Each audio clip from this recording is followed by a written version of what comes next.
Hi there, I am RT Kolbeinsson, or Rein, and I am the lead writer of Skald Theatre Group, and today I'm here to talk about our upcoming production, Völuspá. So, what is Völuspá? Well, it is a medieval poem about the end of the world in Norse mythology. It kind of ties into the origin stories. There's a lot of world building in there with sort of different sorts of characters, but particularly it is about the end of the world and how that comes about. Völuspá translates directly to the prophecy of the seeress, and this seeress is our narrator of the story, our main character.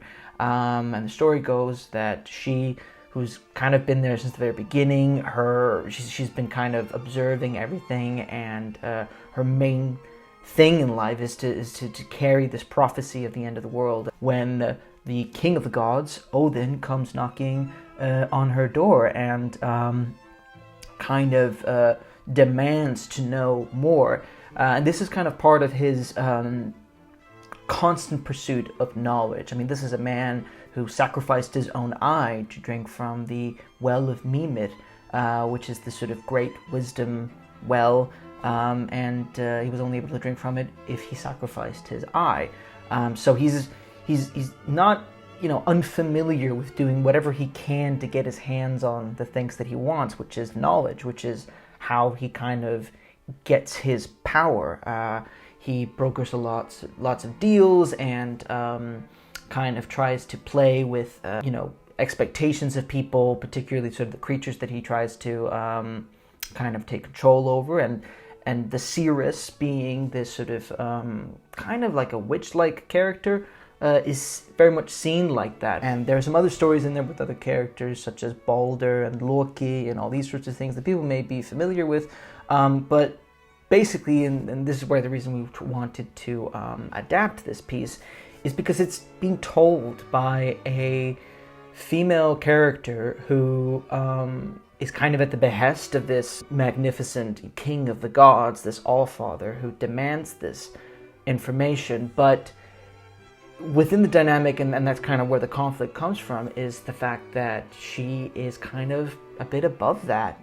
She's been there since the very beginning. She knows how things will come to pass. She has seen how the gods have taken over and how they've gone against her kind, or tried to kind of keep the order going. And in this glorious battle, which the poem does a pretty good job at kind of telling us about and creating these vivid images that, ever since I read the piece growing up, have really stuck with me. And particularly this imagery of this seeress who recounts these tales and gets us to imagine the end of the world, this incredible kind of a scale, this cataclysmic event. As we dove into the 66 stanzas, we were really looking for inspirations and kind of moments to enrich their relationship between the seeress and Odin.